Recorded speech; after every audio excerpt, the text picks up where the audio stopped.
இந்த ஜாதிவாரி கணக்கெடுப்பு நீங்க நடத்திக்கலாம் அப்படின்னு சொல்லிட்டாங்க. அதை நடைமுறைப்படுத்திட்டாங்க பீகார். இந்த பாட்னா நீதிமன்றம் வந்து அது செல்லாதுன்னு சொல்லிடுச்சுல்ல, அப்போ அதுதான் ஸ்டாலின் வலியுறுத்தி சொல்றாரு. பீகார்ல எடுத்தது செல்லாது, நம்ம எடுத்தாலும் அந்த சாதிவாரி கணக்கெடுப்பு செல்லாது, சென்சஸ் வேற சர்வே வேற, ஆனா அதை புரிஞ்சிக்காம இங்க இருக்கிற கட்சிகள் அரசியல் பண்ணிட்டு இருக்காங்கன்னு சொல்லிட்டு சொல்றாரு. நடைமுறைப்படுத்துவதில் உங்களுக்கு என்ன, நீங்க சாதிவாரி கணக்கெடுப்பு எத்தனையோ இருக்குதுங்க, எவ்வளவோ பண்ணலாம் இவங்க.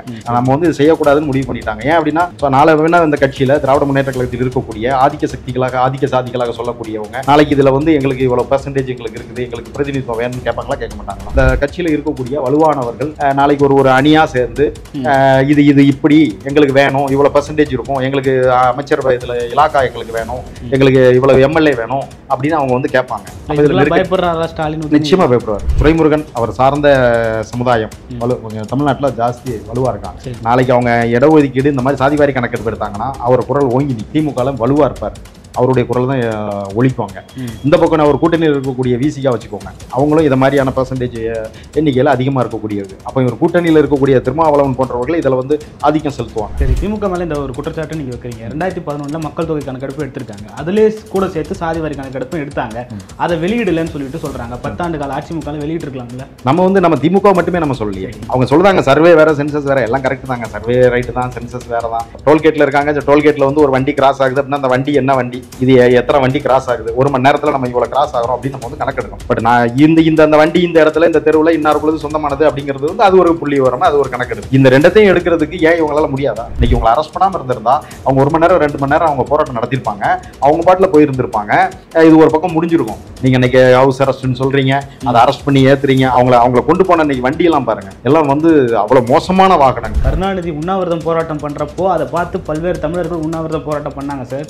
இவர் கூலிங் பில் கேட்டு போராட்டம் பண்றாரு. கூலிங் பில் கேட்டு பல்வேறு தமிழர்கள் அங்க போனோமா, அதெல்லாம் இவர் உணர்த்துறாரு. இவரோட போராட்டத்தோட விதம் அதுதானா? போராட்டத்தை போன தடவை சாட்டை எடுத்து வச்சுக்கிட்டாரு, இந்த தடவை இதை பண்றாரு. போராட்டத்தோட விதமே மாறுது அப்படின்னு சொல்லிட்டு தானே அவங்க கைது.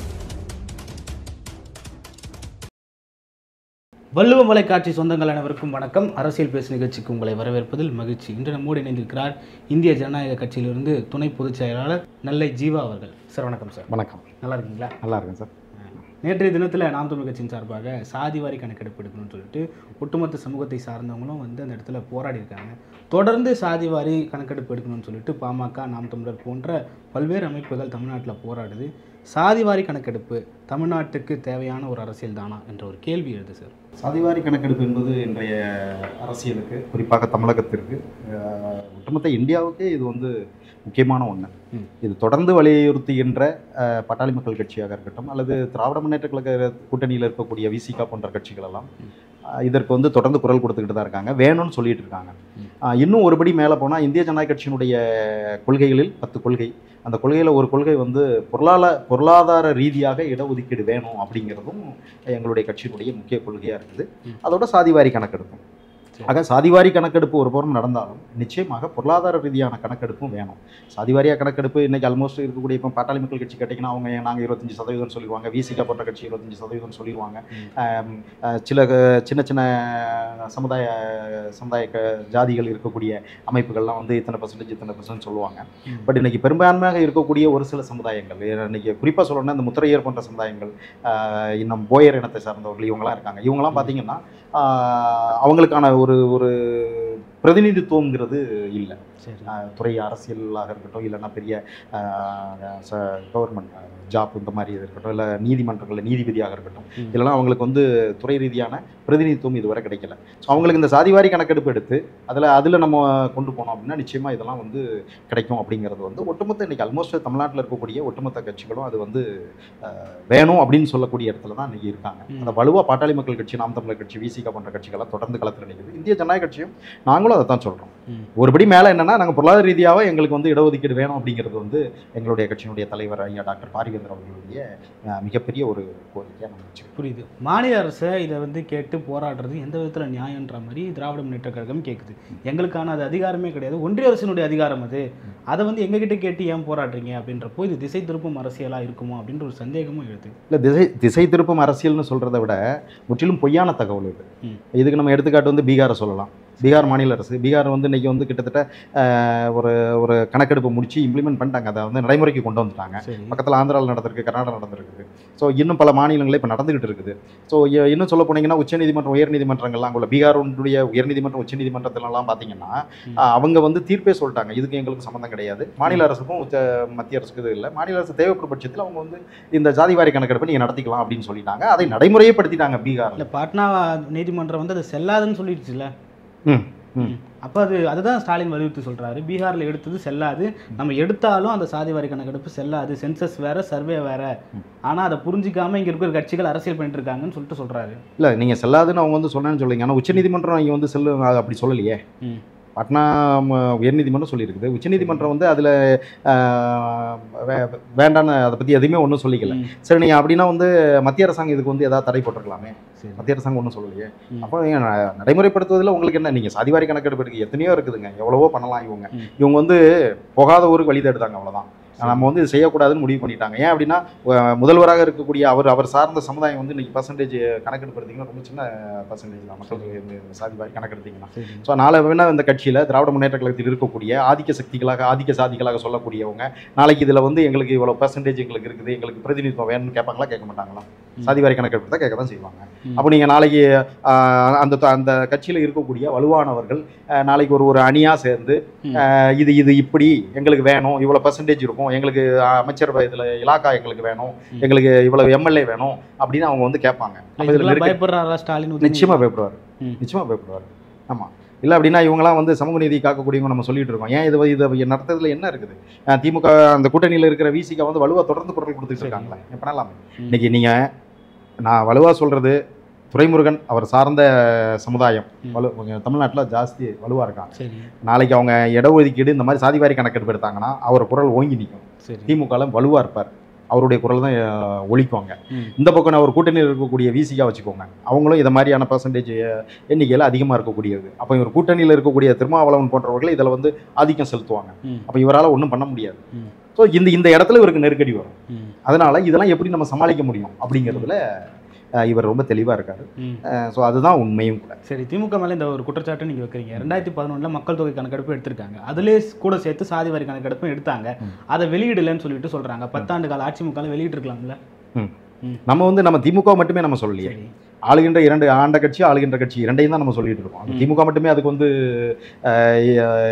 இவங்க தான் இதுக்கு முட்டுக்கட்டை போடுதாங்கன்றதுல நம்ம குற்றச்சாட்டு கிடையாது. பொதுவாக அங்கே ஆளுகின்ற கட்சிகள் அதுக்கு முயற்சி எடுக்கிறதே இல்லை, அதை எடுக்கவும் மாட்டாங்க. மொத்தம் பொதுவாக ஆளுகின்ற கட்சிகள் முயற்சி எடுக்கல. ஆளுகின்ற கட்சிகள், ஆண்ட கட்சிகள் இரண்டுமே வந்து குறிப்பாக திராவிட கட்சிகள் இதுக்கு வந்து எந்த முயற்சியும் எடுத்த மாதிரி தெரியல.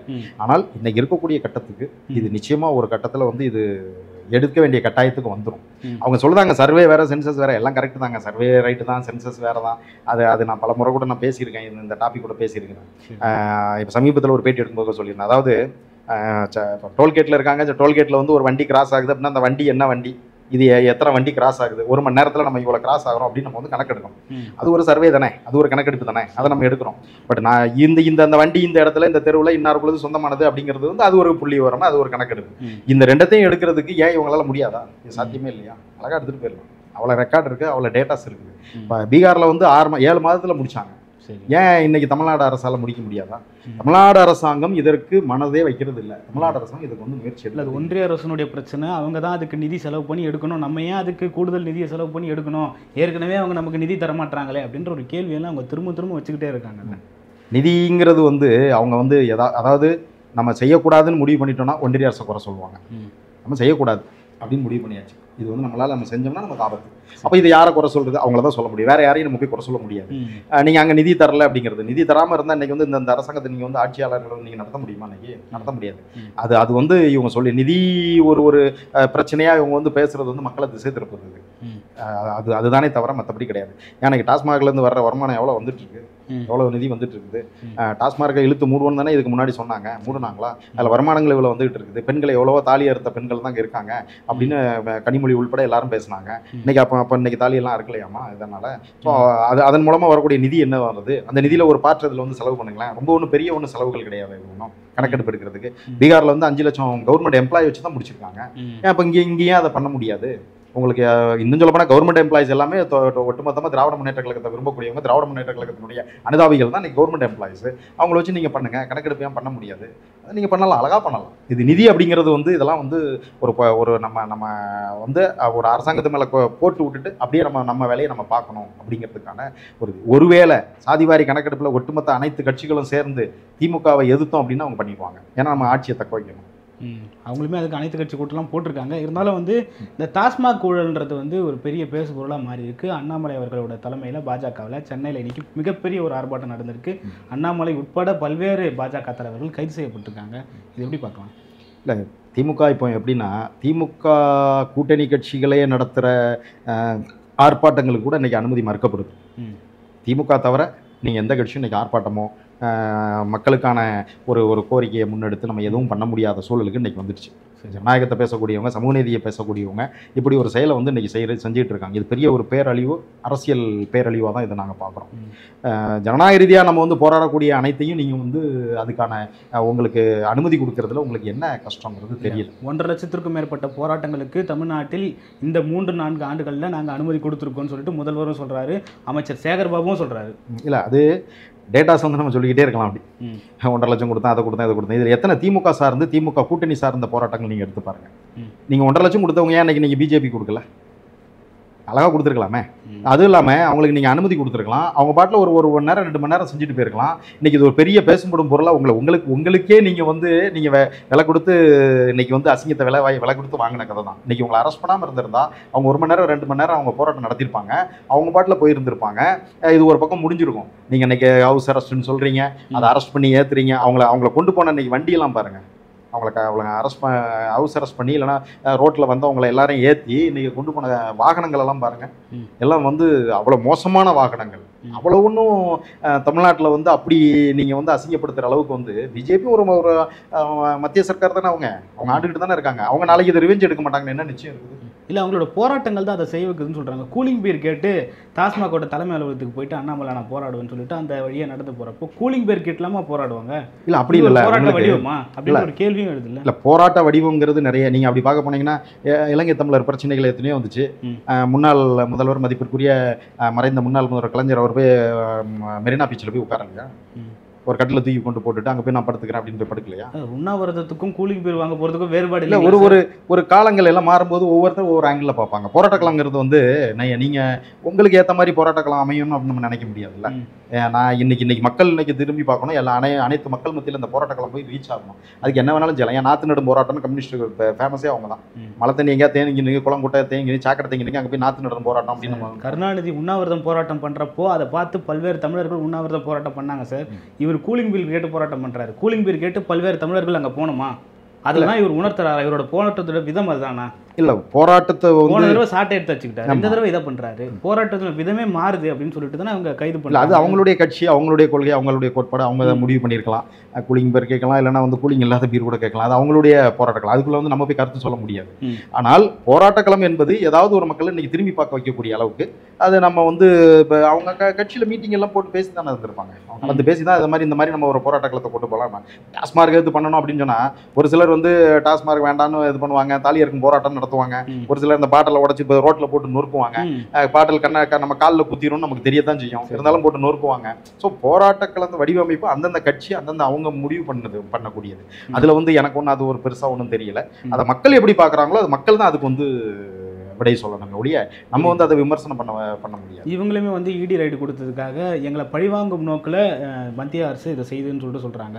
2 பேருமே வந்து மாற்றி ஏதோ ஒரு வேலை செய்கிறாங்கன்னு சொல்லிட்டு தாவேக தலைவர் விஜய் கூட பாசிசமும் பாயாசமும் சேர்ந்து ஒரு பெரிய நாடகத்தை இங்கே நடத்துகிறாங்கன்னு சொல்லிட்டு சொல்கிறாங்க. பல்வேறு கட்சிகள் அதே தான் சொல்லுது. அந்த சந்தேகம் உங்களுக்கும் இருக்கான்ற ஒரு கேள்வி இருக்குது. இல்லை, அப்படி இல்லை. நீங்கள் 2 ஆட்சி இவங்களோட கூட்டணி கிடையாது. அவங்க ஒரு துருவம், இவங்க ஒரு துருவம். எதிரெதிர் துருவத்தில் இருந்து ஆட்சி பண்ணுறவங்க. இவங்க 2 பேரும் வந்து இப்படி தான் பேச முடியும். இவங்க குறை சொல்றது, இவங்க குறை சொல்றது. இதை வந்து இதை தாண்டி இவங்களால ஒண்ணுமே பண்ண முடியாது. விஜய் இன்னைக்கு சொல்லலாம், விஜய் வந்து இந்த எதிர்ப்பு அரசியல் அவர் கையில் எடுக்கலை அப்படின்னா அவரால் வந்து நிற்க முடியாது. இவங்க 2 பேரையும் வந்து இவங்க வந்து வாழ்க அப்படின்னு சொல்லிட்டு போனார்னா விஜய் வந்து இன்னைக்கு காணாமல் போயிடுவார்.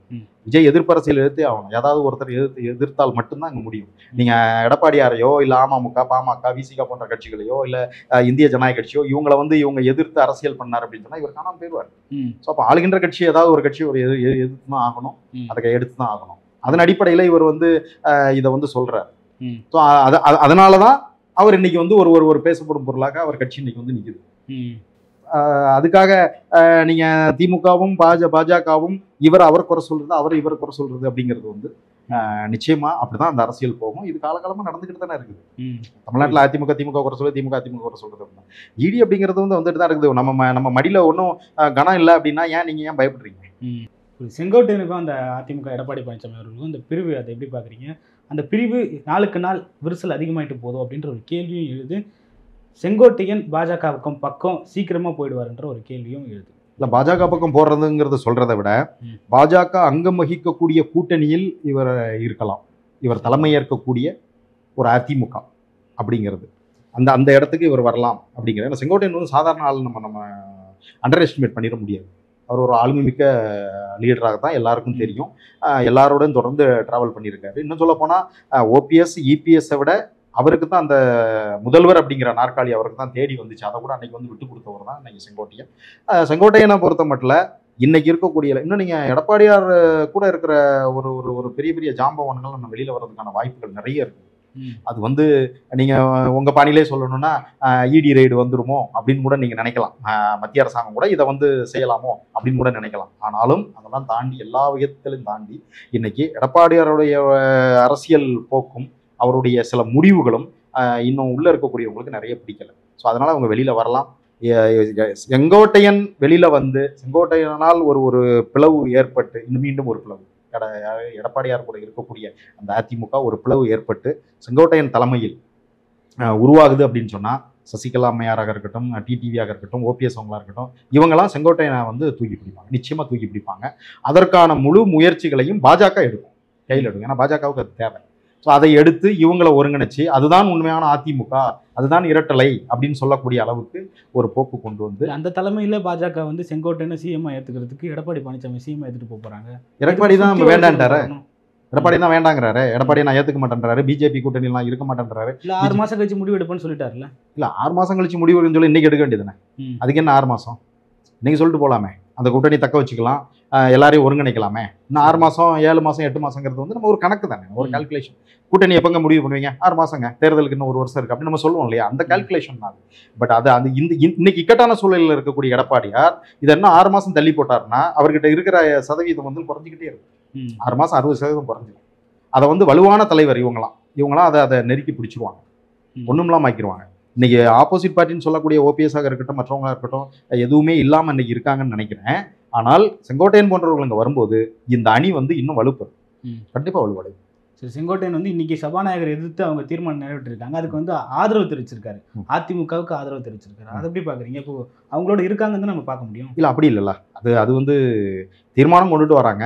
இந்த தீர்மானத்தை அது எதிர்கட்சி வரிசையில் அவர், அதாவது எடப்பாடியார்கிட்ட இருந்து தான் வெளியில வராரு ஒழிய மற்றபடி அவர் கொள்கையோ இல்லை மற்ற தீர்மானங்களையோ அவர் அதை ஆதரிக்கிற நோக்கத்தை நம்ம அப்படி பார்க்க முடியாது. சரி, ஸோ அவர் எதிர்த்தது கரெக்ட் தான். தீர்மானத்தை எடுத்து அவர் வாக்களிக்க தானே செய்யணும். பரந்தூர் பிரச்சனைக்காக நிறைய போராட்டங்களை முன்னெடுத்திருக்கீங்க, அந்த மக்களும் போராடிட்டாங்க. பரந்தூர் பிரச்சனையை எந்த விதத்தில் அணுகுனா அதுக்கான முழு தீர்வு வரும்னு நீங்கள் நினைக்கிறீங்க? ஏர்போர்ட் அங்கே இருக்கக்கூடிய மீனம்பாக்கம் ஏர்போர்ட்டை நீங்கள் எடுத்துக்கிட்டிங்கன்னா அதில் இன்னுமே சுற்றி உள்ள அது பக்கத்தில் இருக்கக்கூடிய இடங்கள் நிறைய இருக்குது, காலி இடங்கள் நிறைய இருக்குது. அந்த இடங்களை நீங்கள் இன்னும் கையகப்படுத்தலாம். முறையாக கையகப்படுத்தணும்னா 2 ஓடுதலாம் இருக்குது. அந்த 2 ஓடுதளத்தில் ஒரு ஓடுதலை இப்போ தான் பயன்பாட்டு கொண்டுட்டு வராங்கன்னு நினைக்கிறேன். 2 ஓடுதளத்துக்கும் இடையில நிறைய இடம் இருக்குது, காலி இடங்கள் நிறைய இருக்குது. அதை நம்ம முறைப்படுத்தி அதை சீர்படுத்தி அதை செம்மப்படுத்தலாம். விமான நிலையத்தை சுற்றி இருக்கக்கூடிய கிட்டத்தட்ட இன்னொரு 1000 ஏக்கர் இருக்குது. அதை நீங்கள் தெளிவாக அதை முன்னெடுத்து கொண்டுட்டு வரலாம். தேவையில்லாமல் இங்கேருந்து 60 கிலோமீட்டர் தூரத்தில் இருக்கக்கூடிய பரந்தூர் அப்படிங்கிற இடத்துக்கு கொண்டு போய் அங்கே உள்ள விவசாய நிலங்கள், நீர்நிலைகள், குளம், குட்டை, ஏரிகள் இதெல்லாம் அழிச்சிட்டு ஒட்டுமொத்தமாக நீங்கள் அந்த இடத்துக்கு நீங்கள் விமான நிலையத்தை கொண்டு போகிறது அதில் முழுக்க சுயநலத்தோடு இருக்கக்கூடியதாக நாங்கள் பார்க்குறோம். அதில் உண்மையாகவே அந்த இடத்துக்கு நீங்கள் அப்படி பார்க்க போனீங்கன்னா அது பக்கத்தில் இருக்கக்கூடிய பன்னூர்னு ஒரு கிராமம் இருக்குது. அங்கேருந்து ஒரு 10 கிலோமீட்டர் முன்னாடியே இருக்குது. இங்கேருந்து சென்னை ம்.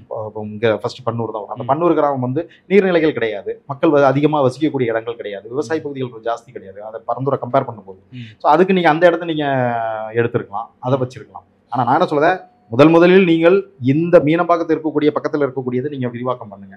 அந்த மக்களுக்கு நீங்கள் என்ன தேவையோ அதை கொடுத்து அதை நீங்கள் செட்டில் பண்ணி அதை பண்ணிக்கலாம்.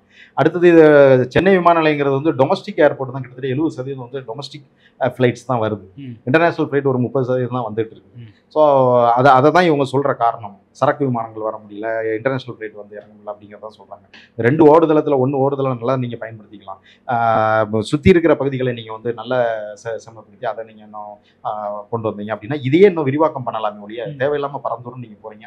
பரந்தூர் மக்கள் நாங்கள் அங்கே போயிருக்கும் போதெல்லாம் அந்த மக்களுடைய இதெல்லாம் பார்த்தீங்கன்னா இன்னும் சொல்ல போனீங்கன்னா ஒருபடி நான் மேலே போய் சொல்கிறேன். பரந்தூர் விமான நிலையம் வந்தால் இந்த பரந்தூர் விமான நிலையத்தை எதிர்த்து போராடக்கூடிய மக்கள் யார் அப்படின்னா சென்னை மக்கள் தான். சென்னை வாழ் மக்கள், சென்னை பகுதியில் இருக்கக்கூடியவங்க ஒரு ஒரு ஒரு ஒரு ஒரு கோடி பேர் இங்கே தான் இருக்காங்க, மக்கள் வசிக்கக்கூடிய இந்த பகுதி, சென்னையை சுற்றியுள்ள பகுதிகள். இந்த மக்கள் தான் நியாயப்படி இந்த பரந்தூர் விமான நிலையத்தை எதிர்த்து நீங்கள் வந்து போராடணும். அங்கே இருக்கக்கூடிய மக்கள் வந்து 13 வில்லேஜஸ் தான். 13 வில்லேஜ் மக்கள் வந்து அவங்க வந்து போராடுறாங்க. நாளைக்கு இல்லைன்னா அவங்களுக்கு இழப்பீடு கொடுத்து கூட எங்களால் அனுப்பலாம், அது வேற. ஆனால் பாதிப்புங்கிறது உண்மையில பரந்தூர் பகுதியில் இருக்கக்கூடிய 13 மக்களுக்கா அப்படின்னா வந்து எந்த கேட்டால் அது இல்லைன்னு தான் நான் சொல்லுவேன். ஏன்னா அவங்களுக்கு ஏதாவது ஒரு வகையில் வந்து செட்டில் பண்ணதாங்கன்னு வச்சுக்கோங்களேன். ஆனால் இதில் சுற்றியுள்ள 13 ஏரிகள் 1200 ஆண்டுகளுக்கு முன்னால் வெட்டப்பட்ட கால்வாய், ஒரு பெரிய கால்வாய். அந்த கால்வாய் வந்து கொசஸ்தலை ஆற்றுக்கு தான் வருது, இங்கே வருது. அங்கேருந்து அதுக்கப்புறம் கடலுக்கு போகுது, அது ஒரு பாகம். இன்னும் அந்த 13 ஏரியிலிருந்து வரக்கூடிய தண்ணீர் நிறைஞ்சு வந்துச்சு அப்படின்னா செம்பரம்பாக்கம் ஏரிக்கு வருது. ஒரு கட்டத்தில் இந்த 13 நீங்கள் க்ளோஸ் பண்ணுறீங்க ஏரிகளை, பெரிய பெரிய ஏரிகளுக்கு. ஒரு ஏரியிலிருந்து 150 ஏக்கருக்கு விவசாய நிலத்துக்கு தண்ணி பாயுது ஒரு ஏரியிலிருந்து. அப்போ எவ்வளோ பெரிய ஏரி இருக்கும் நீங்கள் மைண்டில் வச்சுக்கோங்க. அப்படிப்பட்ட ஏரிகள் அதை நீங்கள் டோட்டலாக நீங்கள் அழிச்சிங்கன்னா இந்த தண்ணி வந்து எங்கே போகும் அப்படிங்கிறதுக்கான உங்களுக்கான அதுக்கு ஏதாவது நீங்கள் வந்து வரைபடங்கள் எதுவும் வச்சுருக்கீங்களா, அதுக்கு திட்டங்கள் எதுவும் வச்சுருக்கீங்களா? ஒன்றும் கிடையாது. அப்போ இந்த நீரானது எல்லாம் வந்து செம்பரம்பாக்கத்துக்கு வரும். செம்பரம்பாக்கம் ஒரு நாள் திறந்து விட்டதுக்கு நம்ம என்னென்ன மக்கள் ஒட்டுமொத்தமாக நம்ம அனுபவிச்சிட்டோம். அப்போ இந்த ஏரிகள்லாம் லைவ்ல இருக்கும்போதே செம்பரம்பாக்கம் ஏரியை திறந்து விட்டு இந்த மாதிரி பெரிய பாதிப்பாச்சு. இப்போ ஒட்டுமொத்த 13 ஏரியும் நீங்கள் அடைச்சிருந்தீங்க. அந்த கால்வாய் பெரிய கால்வாய் ஒன்று, அதையும் நீங்கள் க்ளோஸ் பண்ணியிருந்தீங்க. கால்வாய் பார்த்தீங்கன்னா 1200 ஏக்கருக்கு முன்னாடி 1500 ஆண்டுகளுக்கு முன்னால் தோண்டப்பட்ட கால்வாய். அதிலிருந்து ஒரு 85 ஏரிகள் அதுக்கு வந்து பயன்படுது. அப்படிப்பட்ட கால்வாயை நீங்கள் வந்து டோட்டலாக நீங்கள் க்ளோஸ் பண்ணீங்கன்னா ஒரு காலம் நீங்கள் சென்னை ஒட்டுமொத்தமாக தண்ணீரில் மூழ்க போகுங்கிறது தான். இந்த பரந்தூர் விமான நிலையம் வந்தால் இதுதான் நடக்கும் அப்படிங்கிறத இன்னைக்கு நான் எச்சரிக்கையாக உங்களுக்கு நான் சொல்லிக்கொள்ள கடமைப்படுறேன். புரியுது. ஐஜேகே கட்சி வந்து இதுக்கு முன்னாடி கமலஹாசனோட கூட்டணி வச்சிங்க, இப்போ விஜய் வந்திருக்காரு. விஜயோட கூட்டணி வைக்கிறதுக்கு ஏதாவது வாய்ப்பு இருக்குங்களா? இல்லை, அதாவது எங்கள் ஐயாவை பொறுத்த மட்டும் அவருடைய கொள்கை எப்படின்னா, சினிமா துறை சார்ந்து வரதவங்க, இந்த மாயை இளைஞர்கள் இன்றைக்கெல்லாம் வந்து இந்த சினிமாவுக்கு பின்னாடி இருந்து இப்படி போகிறாங்க அப்படின்னு வழக்கமாக அவர் சொல்லுவார். அரசியல், தெளிவான அரசியல், நல்ல கல்வி, மருத்துவம், வேலைவாய்ப்பு, இது போன்ற முன்னெடுப்பை எடுத்து நம்ம போனோம் அப்படிங்கிறத எங்களுடைய லட்சியமே. அதுதான் கமலஹாசனோட போனதா? இல்லை, அப்படி இல்லை. அது வந்து ஒவ்வொரு நேரங்களில் கட்சியினுடைய செயற்குழு, பொதுக்குழு நம்ம கூடுதோம். அந்த நேரங்களில் வந்து தேர்தல் பாதை தானே, தேர்தல் பாதை. இன்னைக்கு அவர் சொல்றாரு, அவர் சொல்றதை வந்து கட்சியினர் அத்தனை பேரும் ஒருங்கிணைஞ்சு கேட்கணும்ல. அவர் ஒரு நோக்கத்துல கட்சி ஆரம்பிச்சாரு. அந்த நோக்கம் வந்து இன்னைக்கு வந்து முக்கியமா கல்வி. ஒரு மனிதனுக்கு, சராசரி மனுஷனுக்கு தேவையானது கல்வி, மருத்துவம், வேலைவாய்ப்பு. இது 3 இருந்தால் அவனுக்கு எந்த விதமான பிரச்சனையும் இல்லை, எங்கேயும் அவன் போக வேண்டியதில்லை. ஸோ இந்த 3த்தையும் நான் கொடுக்குறேன், நீங்கள் வாங்க, நம்ம இதை முன்னெடுத்து அரசியல் பண்ணுவோம் அப்படிங்கிறது தான் இவருடைய லட்சிய பாதை. இந்த பாதை வந்து தேர்தல் பாதைக்கு வரும்போது இது கொள்கை பாதை. தேர்தல் பாதைக்கு வரும்போது வந்து சில நேரங்களில் சில பேரோட வந்து நம்ம வந்து போக வேண்டிய கட்டாயங்கள் இருக்கத்தான் செய்யும். இல்லைன்னா நம்ம கட்சி கட்டமைப்பு வந்து உழைஞ்சிடும். அதனால சரி, வந்திருக்காரு புதியவர், ஸோ இவரோட நம்ம வந்து ஒரு அணி சேர்ந்து நம்ம பார்க்கலாமே, இதன் மூலமா நம்ம இந்த இளைஞர்களுக்கு ஏதாவது சாதிக்கலாமே அப்படிங்கிற ஒரு எண்ணத்துல போனாரு. அதுவும் தவறாக இருந்தது அப்படின்னு நாளடைவில் வந்து ஐயாவே வந்து வருத்தம் தெரிவித்த காலங்கள். நடப்பு கால அரசியல் குறித்து விவாதித்ததுக்கு நன்றி. மற்றும் ஒரு காலம் சந்திப்போம். நன்றி. ரொம்ப நன்றி. உங்களுக்கும் நன்றி.